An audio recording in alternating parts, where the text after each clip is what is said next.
How meat eaters view themselves as angels. Well, that's pretty presumptuous, isn't it, mate? It's funny that the people who are incredibly idiotic are insufferably smug and somehow psychic as well. This is going to be painful, isn't it?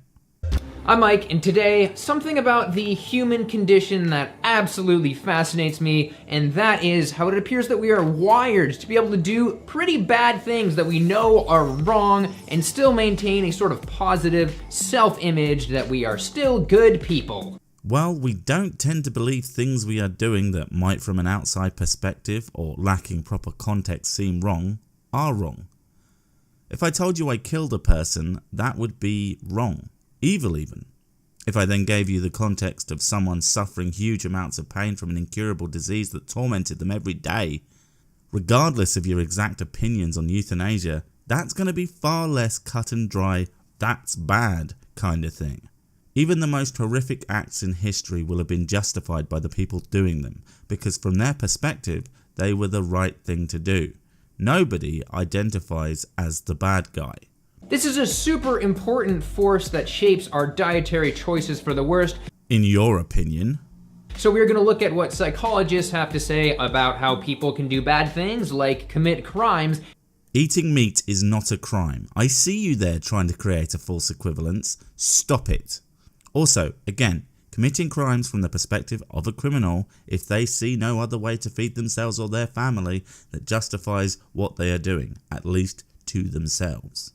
And still view themselves positively, and how that relates to our choices in buying animal products and supporting those cruel industries. Oh yeah, vegan. You don't even believe in eating cheeses and the like. God, I would hate to be you. I don't necessarily disagree with not supporting companies that do actually have cruel practices, but to be fair, we have organisations that watch out for these things. And if I really want to feel smug, I could just support free-range farms and the like. But I certainly wouldn't go out of my way to shame people who can't afford obnoxiously expensive and usually massively time-consuming options and call them bad people, because that would make me a bad person.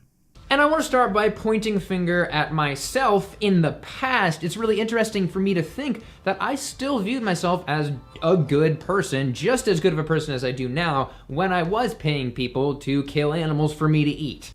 That sounds so bizarre. It makes me imagine you going to farms and throwing mad stacks at farmers to slaughter cows. But yes, you were quote unquote just as good a person when you ate meat. Although I imagine you were still a massive tosser.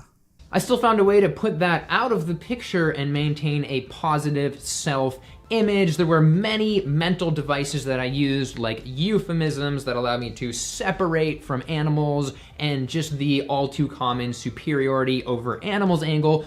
We are superior to animals, objectively.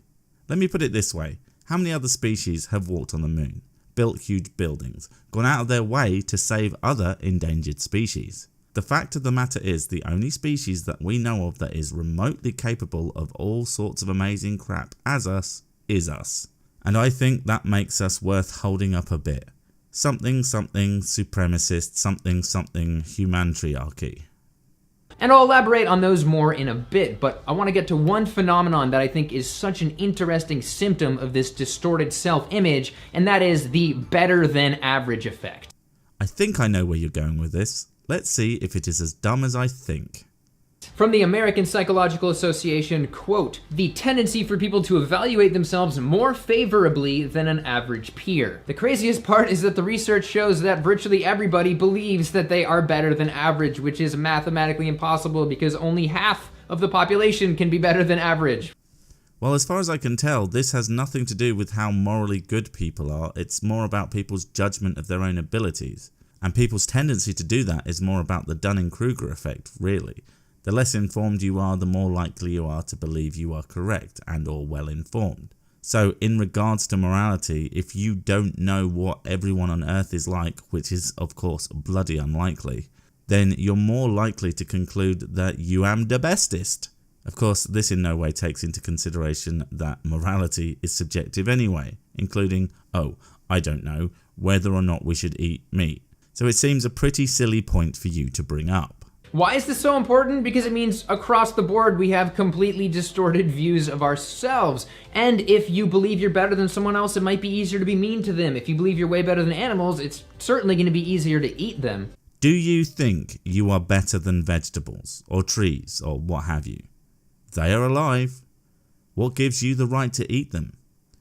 If humans aren't intrinsically better than other animals, then we certainly aren't better than plants. Plants have been proven to feel, or at least react to pain, which if that's not feeling, I don't know what is. They definitely have a survival instinct. They have even been shown to communicate with each other in some instances. It's not exactly deep debate, but it's happening. So tell me, how do you justify the merciless slaughter of homegrown vegetables, the pitiless pruning of fruit-bearing trees, in order they grow more favourably? You're a monster. But most importantly, you can still rate yourself highly in an ethical sense while doing a lot of unethical things, and therefore you're probably not going to change. You're probably not going to stop doing those bad things. It's like you've never heard the term subjective before. Ethics are subjective, as all hell. You think the universe gives a toss that you don't eat animals? Do you think some, if any animal would care that you eat another animal so long as it isn't them? Are you one of those scummy mofos that will torture a wolf dog, cough, vegan gains cough, because giving them a diet that is actually healthy for them hurts your precious fifis? I hope you aren't that stupid at the very least. But it goes to show that some vegans can do what they think is right and be monstrously cruel. And it appears that there was a bit of a Dunning-Kruger effect in terms of morality, the Dunning-Kruger effect being that those with low abilities also have a low ability to judge their own abilities. Congratulations, you made the same point as me but worse by couching ethics and morality as a skill or ability. Again, that makes it sound like those things are objective. That one can be best at morality, and when there isn't even a correct answer to the old train track question, for the three of you who haven't heard it before, if there are 5 people on a train track that will be killed unless you switch the train's direction to a second track that also happens to have a single person on it that will be killed if struck by the train, would you do nothing and kill 5 people or switch the track and kill only 1?